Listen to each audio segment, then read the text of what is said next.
Happy New Year!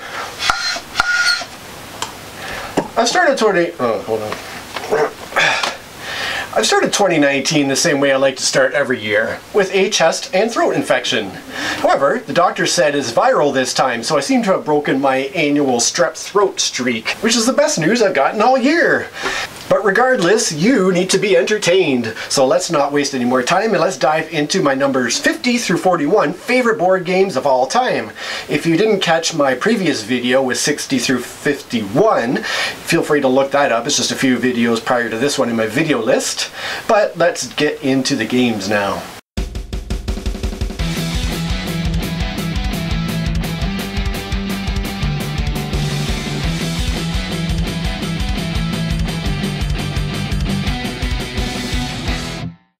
Number 50 is Villages of Valyria, designed by Rick Holzgraf and Isaias Vallejo.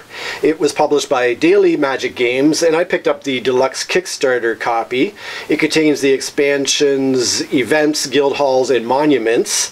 And I've also kickstarted another expansion called Landmarks, which I'm currently awaiting. So I rated this game a 7.5 out of 10. My wife has enjoyed playing it with me as well. The stated number of players on the box is 1 to 5. I would say the ideal number for the game would be about 2 to 4, although the solo version does work well. I actually made a video of a solo playthrough of this game, which I can link at the end of this one. The box play time says 45 minutes. I would say it's probably closer to an hour, realistically speaking. I would put the complexity at about 4 out of 10. The number of moving parts in the game certainly increases with the expansion elements, but they don't really add a lot to the overall complexity of the game. With this game, I came for the artwork and I stayed for the excellent city building gameplay. This one, much like the Builder's Antiquity, which I mentioned in the number 59 position in my previous video, is a basic collect resources to build buildings that make collecting resources more efficient sort of engine builder, but it works very well and it is very nicely produced thanks to a successful Kickstarter campaign. It's satisfying to build a nice village, and of course, just like in real life, if you build the right buildings, adventurers will want you to pay them to come hang out with you. All in all, it's a great little package, though I don't see myself wanting to weigh it down with any more expansions after Landmarks comes, should future expansions be released. I think there's a nice, complete, full game experience with what I have. Number 49 is Council of Verona, 2nd edition. It was designed by Michael Eskew, and it was published by Crash Games, which unfortunately no longer exists. This edition, like I said, is the 2nd edition, which includes the Poison expansion for the game. I've given this little game a rating of 7.5 out of 10. I'm not sure if my wife was as immediately grabbed by the gameplay as I was, but I think she thought it was okay at least. The number of players stated on the box is 2 to 5, and it is a game that requires at least a few players to play. I would say the ideal number is about 3 to 5. The box playtime stays 20 minutes, which I would say is quite accurate. It's definitely a very fast playing game. And the complexity I would put at 3 out of 10, though it's more like 2 out of 10 once you're familiar with all the different cards in the game. This Romeo and Juliet themed light filler combines a lot of secrecy and deception for a small but devious group of players into a very short playtime. It's fairly wacky and unpredictable, and thus might be frustrating for people who like to have a certain amount of control over their political machinations, but it's just purely fun to watch everything get revealed at the end of a round and see where all the tokens have ended up, and then hear the groans and laughter of various players depending on how everything has landed for them. And just as in real life, having Poison is practically a must, so I'm glad that that expansion came with this 2nd edition. It's a great game and a small package that provides a quick, fun experience. Number 48 is Hunt for the Ring. It was designed by Marco Maggi, Gabriele Mari, and Francesco Nepitello. It was published by Ares Games. I give this game a rating of 7.5 out of 10. My wife, I don't think, was quite as thrilled with it. She definitely seems to prefer Fury of Dracula in this genre. The box states the number of players is 2 to 5. However, I would say the ideal number is 2 or 3. Unlike other games in this genre, I don't recommend the full 5 players because the Nazgul don't have unique abilities and they share a common dice pool, so there isn't really much for players to individually track or keep them engaged as individual characters. The box playtime states 90 plus minutes. Here's the thing though, each half of the game could probably be played in 90 minutes, but you need around 3 hours to complete a full game.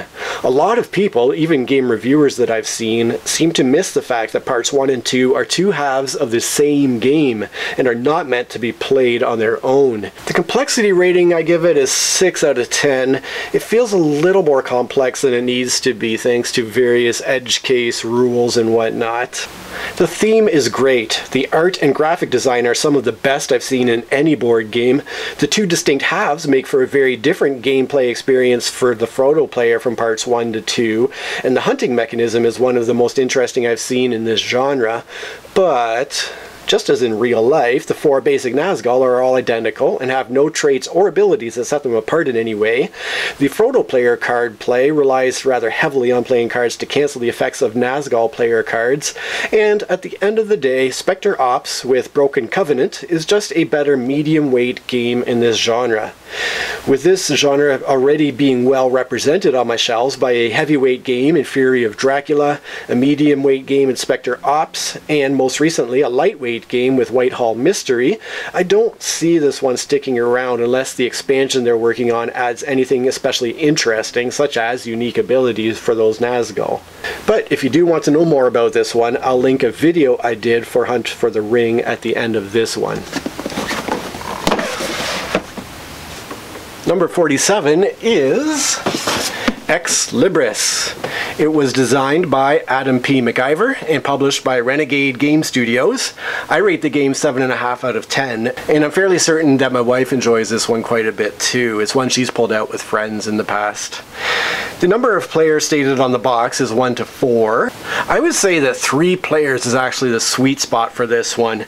It might be okay with 4 if all players were familiar with the game and the various worker placement locations, and if you bought an extra leaf for your table so that you could fit 4 libraries on it. The box playtime states 45 minutes. Realistically, I would say at least an hour to get through a game. The complexity is about 6 out of 10. The options quickly become slightly overwhelming as the game progresses and more of these worker placement locations are added to the mix. That combined with the special abilities of characters and the information load becomes a little bit high. But it's about books!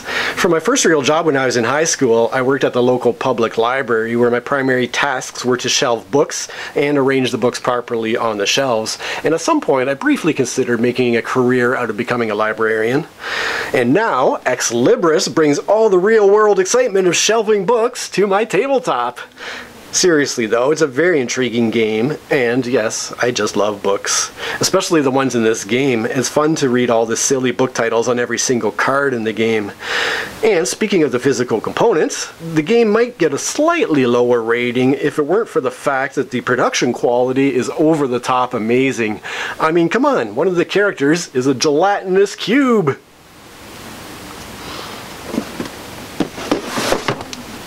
Number 46 is Terra. It was designed by Freedom and Freeze and published by Bezier Games. I give the game a rating of 7.5 out of 10, and my wife has quite enjoyed it when we've played it. The box states that 2 to 6 players can play the game, but I would say the ideal number is closer to 3 to 4. Once you get up into those higher player counts, you kind of run out of spaces to play your tokens. The playtime listed on the box is 45 minutes. Realistically, I'd say about an hour for a game. The complexity I would put at about 2 out of 10. The game is simple, and you don't even have to know the answers to the trivia questions to do well necessarily. With Terra, the Green Freeze has created such a great take on a trivia game where being close might be good enough. It's a game about making educated guesses and piggybacking off of the knowledge of other players to accumulate points for yourself. For me, this game edges out another fun game of this type, Wits and Wagers, because the emphasis is more on the actual trivia. It's a fun game if you think you know stuff, and even if you don't, maybe you'll get lucky. Number 45 is Medora. Apparently this game was originally called Nuggets, but as Nuggets doesn't have an umlaut in the title, I can see why they changed it. It was designed by Christopher Conrad and was published by BlackRock Editions. I rate the game 7.5 out of 10, and I don't think my wife has played it. It's really not her type of game, unfortunately. The number of players stated on the box is 2 to 4, and the ideal number is 2 to 4 in this particular game. The playtime listed is 30 minutes, and once again, I think they're pretty accurate with that time. I give the complexity a 2 out of 10. It didn't feel right giving it a 2, but I can't really think of anything complex about the game other than the tactical challenge of it. So here's one that falls into the category of very simple yet highly tactical, fairly abstract but with a light theme, quick playing, 2+ player games with asymmetrical sides that I will fall hard for every single time. All you're doing here is placing warriors with hidden values close to gold mines and walling them in with fences so that you have the most strength around the most gold areas, but it's one of those little games where every decision feels agonizing. They didn't have to create a unique ability for each player, but that just adds one more fun element to the experience, not to mention realism given how good orcs are at building fences in real life. This one is portable, thinky, and of course fun. With number 44, we're getting back to that one versus all hidden movement genre with Fury of Dracula 3rd edition. It was designed by Frank Brooks, Stephen Hand, and Kevin Wilson, and published by Fantasy Flight Games. I rate the game 7.5 out of 10, and I think my wife actually likes it more than me at this point, given that when I mentioned selling it, due to the number of similar games we have, such as Spectre Ops and Hunt for the Ring, she seemed pretty horrified at the idea and was kind of reluctant to let go of this game. The number of players stated on the box is 2 to 5. I say ideally it would be 2, 3, or 5. With 4 you have that awkward situation where one person's controlling 2 hunters and everybody else has a single character, but it could work, I suppose. The playtime listed is 2 to 3 hours, which is pretty good, although it could run longer, potentially up to 4 hours even. The complexity, I would say, is 9 out of 10. This one's definitely a beast, and it's made even worse by the horrendous Fantasy Flight Games 2 rulebooks approach to learning the game, which is, I don't better not get into that at the moment. I must have picked up the 2nd edition shortly after it was released in 2005, and it's been a favorite with my wife and I for all these years, even as we eventually replaced it with the 3rd edition here. I've put dozens and dozens of hours into tweaking the rules and cards of both the 2nd and then the 3rd edition to make the game more about the thrill of the chase than about lucky card draws.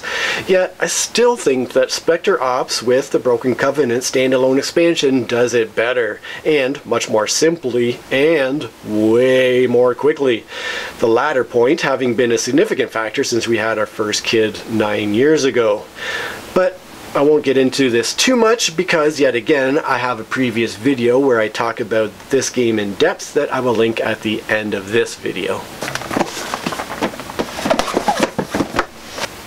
Number 43 is this giant beast called Railroad Tycoon, the board game, which has since been renamed Railways of the World. It was designed by Glenn Drover and Martin Wallace and published by Eagle Griffin Games.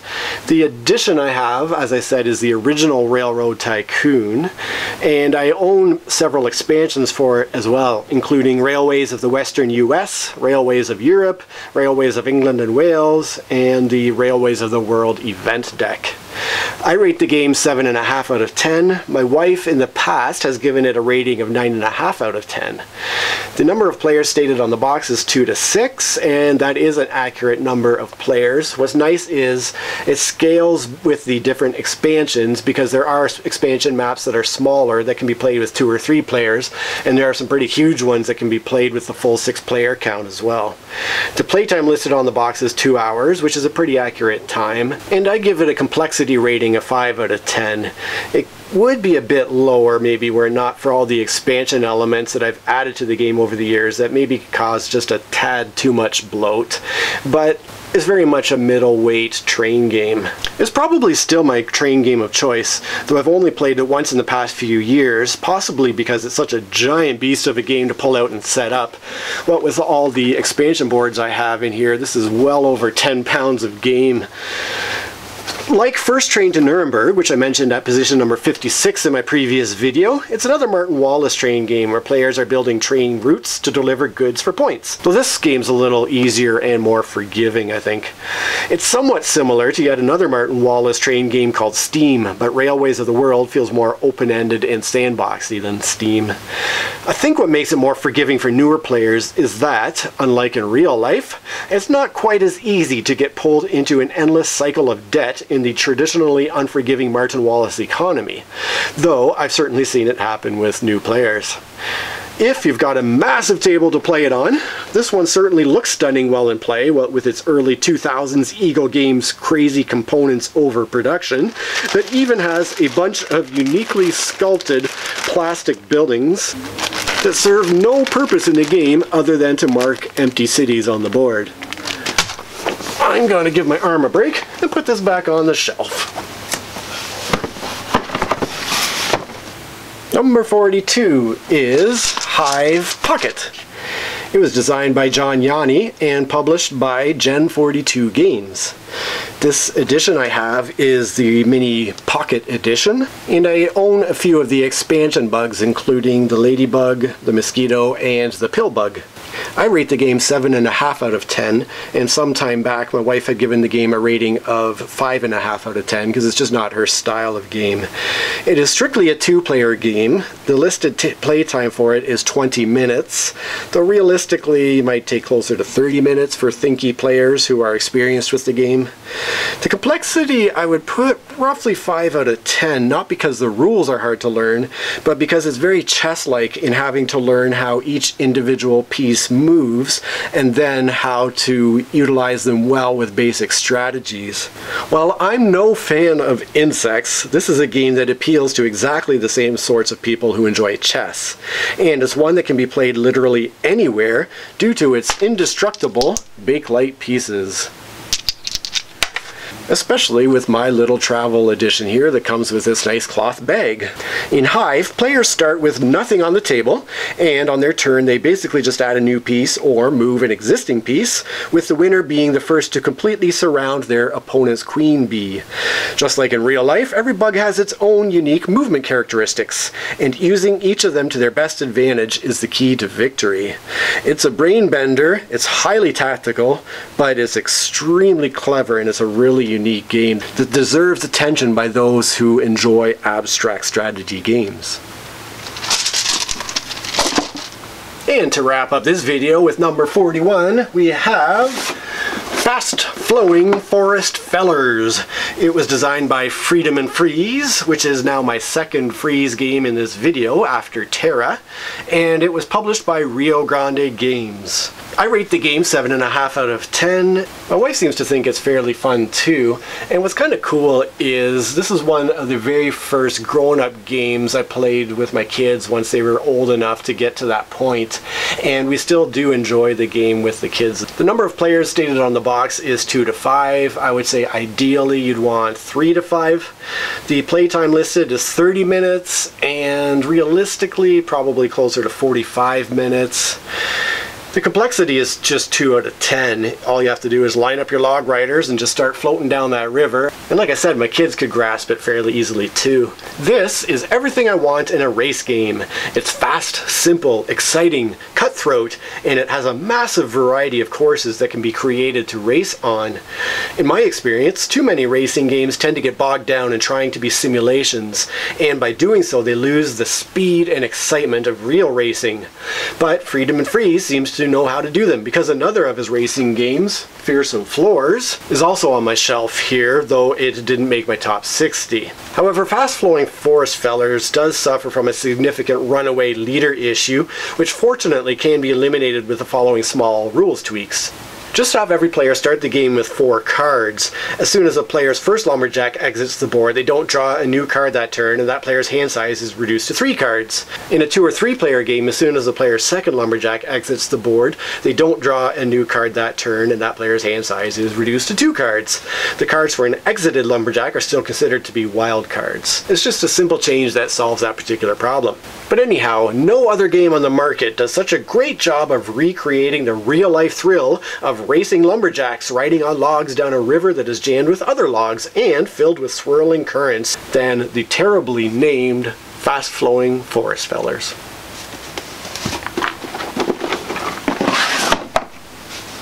And that's where we'll leave off this time.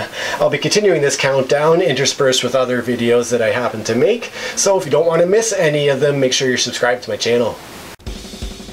The preceding video has been brought to you free of charge by me, Josh. The only thing I ask in return is that you either choose to, or if you would send a link for this video with someone who you think would enjoy it. This is a sound check, checking the sound. I'd like to start.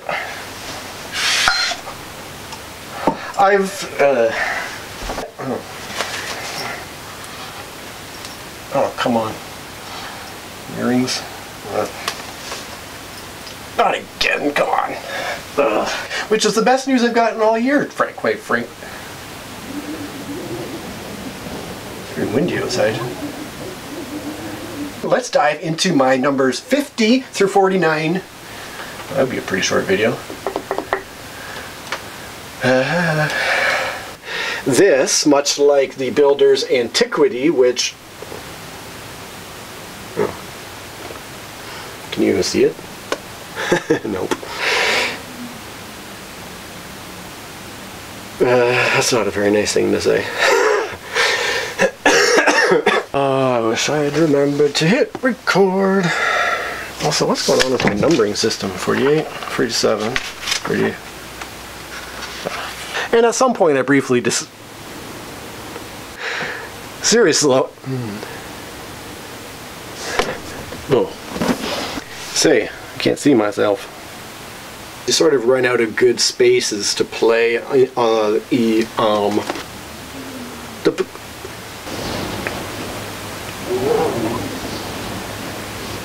what with its early 2000s Eagle Games crazy... Ugh. Cheapers, man.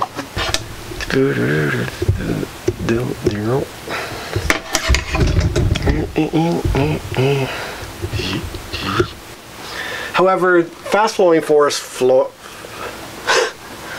my wife seems to think it's fairly fun, I believe. And what's kind of fun... Oh my god. And like I said, my kids... And like I said, my... And my kids... Oh my god, what am I trying to say? So they still seem to enjoy an occasional play of this game.